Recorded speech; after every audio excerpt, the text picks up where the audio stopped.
ನಮಸ್ಕಾರ ಬೀದರ್ ನ್ಯೂಸ್ ರೌಂಡಪ್ಗೆ ಸ್ವಾಗತ. ನಾನು ಹನುಮಂತ್ ದೇಶ್ಮುಖ್. ಬನ್ನಿ ಕ್ವಿಕ್ ಆಗಿ ನೋಡೋಣ ಬೀದರ್ ಜಿಲ್ಲೆ ಮತ್ತು ಜಿಲ್ಲೆಗೆ ಸಂಬಂಧಪಟ್ಟಂತ ಇಂದಿನ ಪ್ರಮುಖ ಸುದ್ದಿಗಳನ್ನು.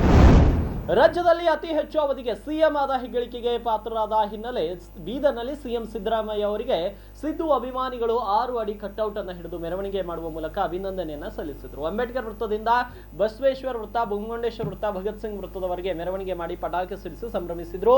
ಅತಿ ಹೆಚ್ಚು ಕಾಲ ಸಿಎಂ ಆಗಿ ದೇವರಾಜ್ ಅರಸು ಅವರ ದಾಖಲೆ ಮುರಿದ ಅಹಿಂದ ನಾಯಕ ಸಿದ್ದರಾಮಯ್ಯಗೆ ಅಭಿನಂದನೆಯನ್ನ ಸಲ್ಲಿಸಿ ಘೋಷಣೆ ಕೂಗಿ ಸಂತೋಷವನ್ನ ವ್ಯಕ್ತಪಡಿಸಿದ್ದಾರೆ.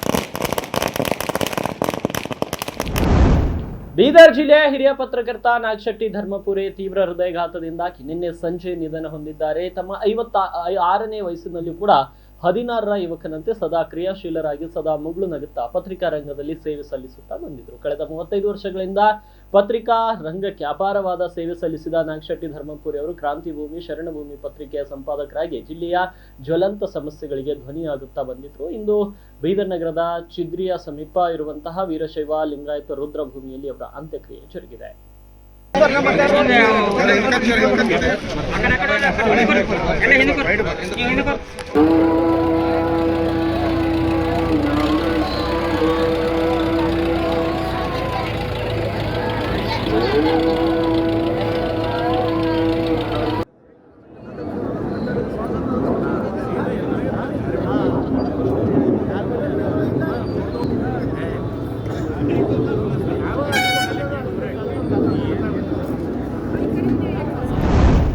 ಬೀದರ್ ಜಿಲ್ಲೆಯ ಬಸವಕಲ್ಯಾಣ ನಗರದಲ್ಲಿ ಜನವರಿ 11 ರವಿವಾರದಂದು ಬೃಹತ್ ಹಿಂದೂ ಸಮ್ಮೇಳನ ಕಾರ್ಯಕ್ರಮ ನಡೆಯಲಿದ್ದು, ನಿನ್ನೆ ಮಂಗಳವಾರ ಸಂಜೆ ವೇಳೆ ಬಸವೇಶ್ವರ ವೃತ್ತದಲ್ಲಿ ಕರಪತ್ರ ಬಿಡುಗಡೆ ಮಾಡುವ ಜೊತೆಗೆ ಪ್ರಚಾರ ವಾಹನಕ್ಕೆ ಹಿಂದೂ ಸಮ್ಮೇಳನದ ಆಯೋಜನೆ ಸಮಿತಿ ವತಿಯಿಂದ ಚಾಲನೆ ನೀಡಲಾಯಿತು. ನಂತರ ಅಂಬೇಡ್ಕರ್ ವೃತ್ತದಲ್ಲಿ ಪ್ರಮುಖರಾದ ರವಿ ನವಗೇರ್ಕರ್ ಮಾತನಾಡಿ, ಭಾನುವಾರದಂದು ಮಧ್ಯಾಹ್ನ 1 ಗಂಟೆಗೆ ಬಸವಕಲ್ಯಾಣ ನಗರದ ಕೋಟೆಯಿಂದ ಅಕ್ಕಮಹಾದೇವಿ ಮಹಾವಿದ್ಯಾಲಯದ ಆವರಣದವರೆಗೆ ಭವ್ಯ ಶೋಭಾಯಾತ್ರೆ ನಡೆಯಲಿದ್ದು 4 ಗಂಟೆಗೆ ಸಾರ್ವಜನಿಕ ಕಾರ್ಯಕ್ರಮ ನಡೆಯಲಿದೆ. ಹಾಗಾಗಿ ಸಹಸ್ರಾರು ಸಂಖ್ಯೆಯಲ್ಲಿ ಹೆಚ್ಚಿನ ಜನರು ಭಾಗವಹಿಸಿ ರಾಷ್ಟ್ರ ಕಾರ್ಯವನ್ನು ಯಶಸ್ವಿ ಮಾಡಬೇಕು ಅಂತ ಮನವಿ ಮಾಡಿದ್ರು. ದಿನಾಂಕ 11 ಜನವರಿ 2026ರ ರವಿವಾರದಂದು ನಮ್ಮ ಬಸವ ಕಲ್ಯಾಣ ನಗರದಲ್ಲಿ ಹಿಂದೂ ವಿರಾಟ ಸಮಾವೇಶ ಹಮ್ಮಿಕೊಂಡಿದ್ದು, ಸಹಸ್ರ ಸಂಖ್ಯೆಯಲ್ಲಿ ನಮ್ಮ ಹಿಂದೂ ಬಾಂಧವರು ಆಗಮಿಸಿ ಈ ಕಾರ್ಯಕ್ರಮವನ್ನು ಅವಿಸ್ಮರಣೀಯವಾಗಿ ಮಾಡಬೇಕಾಗಿ ಕೇಳ್ಕೊತಾ ಇದ್ದೀವಿ. ಅಂದು ಮಧ್ಯಾಹ್ನ 1 ಗಂಟೆಗೆ ಬಸವ ಕಲ್ಯಾಣದ ಕೋಟೆಯಿಂದ ಅಕ್ಕಮಹಾದೇವಿ ಮೈದಾನದವರೆಗೆ ಬೃಹತ್ ರ್ಯಾಲಿ ಹಮ್ಮಿಕೊಂಡಿದ್ದು, ಆ ರ್ಯಾಲಿಯಲ್ಲಿ ನಮ್ಮ ಭಾರತವನ್ನು ಬಿಂಬಿಸುವಂತ ಸಾಂಸ್ಕೃತಿಕ ಕಾರ್ಯಗಳು. ಜಿಲ್ಲಾ ಉಸ್ತುವಾರಿ ಸಚಿವರಾದ ಈಶ್ವರ್ ಖಂಡ್ರೆ ಅವರು ಕಾರ್ಮಿಕ ಇಲಾಖೆ ವತಿಯಿಂದ ಭಲ್ಕಿ ತಾಲೂಕಿನ ಕಟ್ಟಡ ಕಾರ್ಮಿಕರಿಗಾಗಿ ಆಯೋಜಿಸಲಾಗಿದ್ದ ಉಚಿತ ಆರೋಗ್ಯ ತಪಾಸಣಾ ಶಿಬಿರಕ್ಕೆ ಚಾಲನೆ ನೀಡಿದರು. ಈ ಶಿಬಿರದ ಮೂಲಕ ಕಟ್ಟಡ ಕಾರ್ಮಿಕರಿಗೆ ಅಗತ್ಯವಿರುವಂತಹ ವಿವಿಧ ರೀತಿಯ ಆರೋಗ್ಯ ತಪಾಸಣೆಗಳನ್ನು ನಡೆಸಲಾಯಿತು. ಇನ್ನು ಅವರ ಕೆಲಸದ ಸ್ಥಳದ ಸುರಕ್ಷತೆಯನ್ನು ಗಮನದಲ್ಲಿಟ್ಟುಕೊಂಡು ಸುಮಾರು 735 ವಿವಿಧ ಮಾದರಿಯ ಸುರಕ್ಷತಾ ಅಂದ್ರೆ ಸೇಫ್ಟಿ ಕಿಟ್ಗಳನ್ನು ಕಾರ್ಮಿಕರಿಗೆ ವಿತರಿಸಲಾಯಿತು. ತೀವ್ರ ಹೃದಯಘಾತದಿಂದ ನಿನ್ನೆ ಸಂಜೆ ಇಹಲೋಕವನ್ನ ತ್ಯಜಿಸಿದ ಬೀದರ್ ಜಿಲ್ಲೆಯ ಹಿರಿಯ ಪತ್ರಕರ್ತ, ಕ್ರಾಂತಿ ಭೂಮಿ ಪತ್ರಿಕೆಯ ಸಂಪಾದಕ ನಾಗಶೆಟ್ಟಿ ಧರ್ಮಪುರಿ ಅವರ ನಿಧನದ ಹಿನ್ನೆಲೆ ಅವರ ಸ್ವಗ್ರಾಮದ ಬಳಿ ಬೀದರ್ ಜಿಲ್ಲೆಯ ಪತ್ರಕರ್ತರೆಲ್ಲರೂ ಸೇರಿ ಅಗಲಿದ ಪತ್ರಕರ್ತನಿಗೆ ಶ್ರದ್ಧಾಂಜಲಿಯನ್ನ ಸಲ್ಲಿಸಿದರು. ಇದೇ ವೇಳೆ ಹಿರಿಯ ಪತ್ರಕರ್ತರಾದ ಶಿವಶರಣಪ್ಪ ವಾಲಿಯವರು ಮಾತನಾಡಿ, ನಾಗಶೆಟ್ಟಿ ಧರ್ಮಪುರಿ ನಮ್ಮ ಉತ್ತರ ಕರ್ನಾಟಕ ಗರಡಿಯಲ್ಲಿ ಪಳಗಿದ ಅಪರೂಪದ ಪತ್ರಕರ್ತ. ಯಾರ ಹಮ್ಮು ಬಿಮ್ಮುಗಳಿಗೆ ಒಳಗಾಗದೆ ನಿಷ್ಠೂರವಾದ ಪ್ರಶ್ನೆಗಳನ್ನ ಕೇಳುತ್ತಾ ಪತ್ರಿಕಾ ರಂಗದಲ್ಲಿ ತನ್ನದೇ ಆದಂತಹ ಚಾಪು ಮೂಡಿಸಿದ ವ್ಯಕ್ತಿತ್ವ ಧರ್ಮಪುರಿ ಅವರದ್ದು. ಇಂದು ಅವರು ನಮ್ಮನ್ನು ಅಗಲಿದ್ದು ದುಃಖಕರದ ಸಂಗತಿಯಾಗಿದ್ದು, ಅವರು ಮಾಡಿದ ಕೆಲಸಗಳಿಂದ ಅವರು ಸದಾ ನಮ್ಮಲ್ಲಿ ಜೀವಂತವಾಗಿರ್ತಾರೆ ಅಂತ ತಿಳಿಸಿದರು.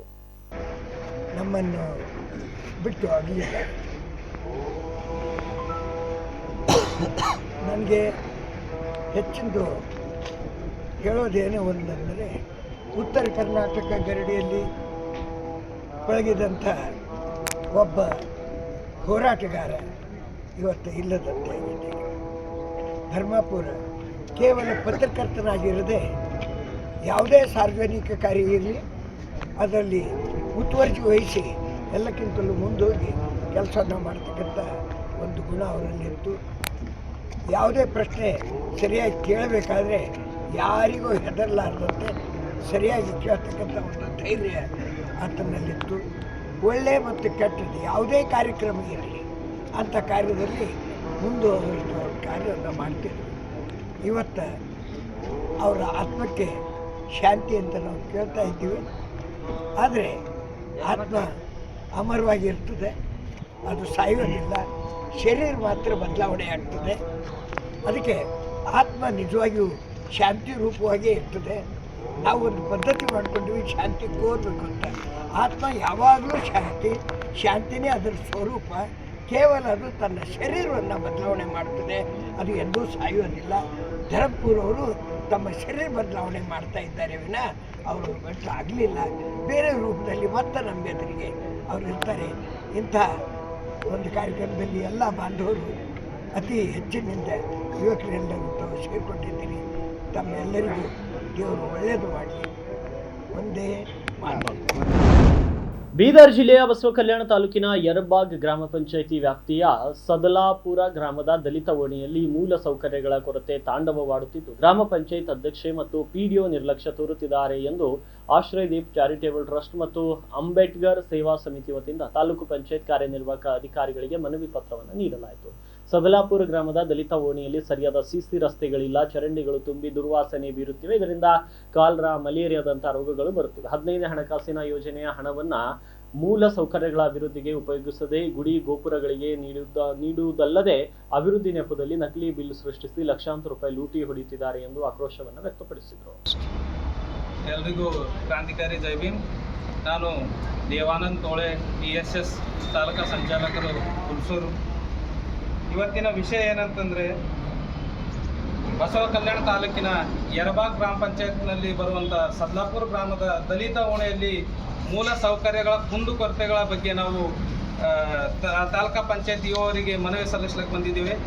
ಕುಂದುಕೊರತೆಗಳು ಏನಂತಂದರೆ, 15ನೇ ಹಣಕಾಸಿನ ಅನುದಾನದ ಅಡಿಯಲ್ಲಿ ಬರುವಂಥ ಹಣಗಳನ್ನು ಬೇರೆ ಅಭಿವೃದ್ಧಿ ಕಾಮಗಾರಿಗಳಿಗೆ ವಹಿಸದೆ ಬೇರೆ ಬೇರೆ ಕಾಮಗಾರಿಗಳಿಗೆ ಹಣವನ್ನು ನೀಡುತ್ತಿದ್ದಾರೆ. ಅಂದರೆ ಉದಾಹರಣೆಗಾಗಿ ಯಾವುದೋ ಜಾತ್ರೆ ಕೊಡುವಂಥದ್ದು, ಮಂದಿರಗಳಿಗೆ ಕೊಡುವಂಥದ್ದು, ಇಂಥ ರೀತಿಯ ಭ್ರಷ್ಟಾಚಾರವನ್ನು ಯರಬಾಗ್ ಗ್ರಾಮ ಪಂಚಾಯತ್ನ ಅಧ್ಯಕ್ಷರು ಮತ್ತು PDO ಅವರು ಸೇರಿಕೊಂಡು ಅಲ್ಲಿದ್ದು ಇರುವಂಥ ದಲಿತ ಓಣೆಯ ಅಭಿವೃದ್ಧಿ ಬಗ್ಗೆ ಕಾಳಜಿ ವಹಿಸದೆ ಭ್ರಷ್ಟಾಚಾರವನ್ನು ಮಾಡ್ತಾ ಇದ್ದಾರೆ ಅಂತೇಳಿ ಅವ್ರ ವಿರುದ್ಧ CO ಅವರಿಗೆ ನಾವು ಮತ್ತೊಂದು ಮೆಮೊರಂಡಮ್ ಕೊಡ್ತೀವಿ. ಅವರ ವಿರುದ್ಧ ತಕ್ಕ ಕಾನೂನು ಕ್ರಮ ಕೈಗೊಂಡು ಅವರನ್ನು ಸಸ್ಪೆಂಡ್ ಮಾಡಬೇಕಂತೇಳಿ, ಕೆಲಸದಿಂದ ವಜಾಗೊಳಿಸ್ಬೇಕಂತ ಹೇಳಿ ದಲಿತ ಸಂಘರ್ಷ ಸಮಿತಿ ವತಿಯಿಂದ ನಾನು CO ಅವರಿಗೆ ಮನವಿ ಮಾಡ್ಕೊಡ್ತೇನೆ.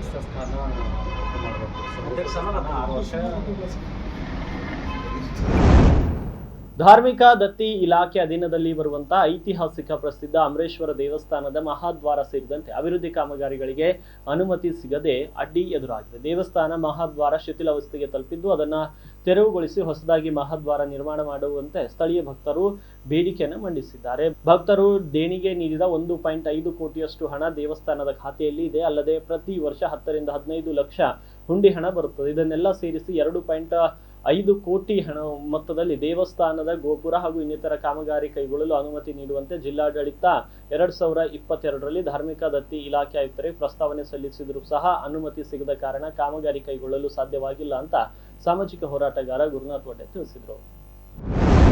ಬಾಲ್ಕಿ ಪಟ್ಟಣದ ಸರ್ಕಾರಿ ಸಾರ್ವಜನಿಕ ಆಸ್ಪತ್ರೆಯಲ್ಲಿ ಜಗದ್ಗುರು ರಾಮಾನಂದಾಚಾರ್ಯ ಶ್ರೀ ಸ್ವಾಮಿ ನರೇಂದ್ರಾಚಾರ್ಯ ಮಹಾರಾಜ್ ರಾಮಾನಂದಾಚಾರ್ಯ ದಕ್ಷಿಣ ಪೀಠ ನಾಣೀಸ್ ಧಾಮ ವತಿಯಿಂದ ರಕ್ತದಾನ ಶಿಬಿರವನ್ನು ಆಯೋಜಿಸಲಾಯಿತು. ಜಗದ್ಗುರು ನರೇಂದ್ರಾಚಾರ್ಯ ಮಹಾರಾಜರು ನೀಡಿರುವ ರಕ್ತದಾನ ಜೀವದಾನ ಮಹಾಕುಂಭ 2026 ಎಂಬ ಧ್ಯೇಯ ವಾಕ್ಯದಡಿ ದೇಶದಾದ್ಯಂತ ನಡೆಯುತ್ತಿರುವ ರಕ್ತದಾನ ಶಿಬಿರಗಳ ಅಂಗವಾಗಿ ಪ್ರತಿ ವರ್ಷದಂತೆ ಈ ವರ್ಷ ಕೂಡ ಬಾಲ್ಕಿಯಲ್ಲಿ ಶಿಬಿರ ಆಯೋಜಿಸಲಾಗಿದೆ. ಶಿಬಿರದಲ್ಲಿ ಸುಮಾರು 200ಕ್ಕೂ ಹೆಚ್ಚು ಭಕ್ತರು ರಕ್ತದಾನ ಮಾಡುವ ನಿರೀಕ್ಷೆ ಇದೆ ಅಂತ ತಾಲೂಕು ಅಧ್ಯಕ್ಷರಾದ ಬಾಲಾಜಿ ಬಿರಾದರ್ ಮಾಹಿತಿಯನ್ನು ನೀಡಿದ್ದಾರೆ.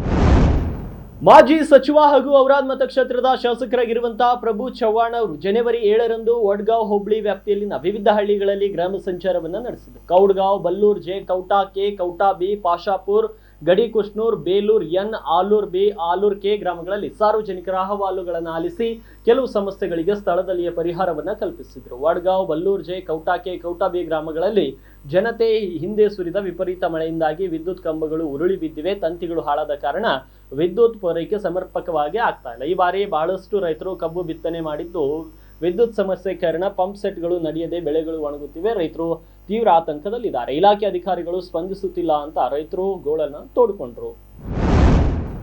ಇವಾಗಿದ್ದು ಬೀದರ್ ಜಿಲ್ಲೆ ಮತ್ತು ಜಿಲ್ಲೆಗೆ ಸಂಬಂಧಪಟ್ಟಂತ ಇಂದಿನ ಪ್ರಮುಖ ಸುದ್ದಿಗಳು. ಮತ್ತೆ ನಾಳೆ ಭೇಟಿಯಾಗ್ತೀನಿ ಬೀದರ್ ನ್ಯೂಸ್ ರೌಂಡ್ ಅಪ್ ನಲ್ಲಿ.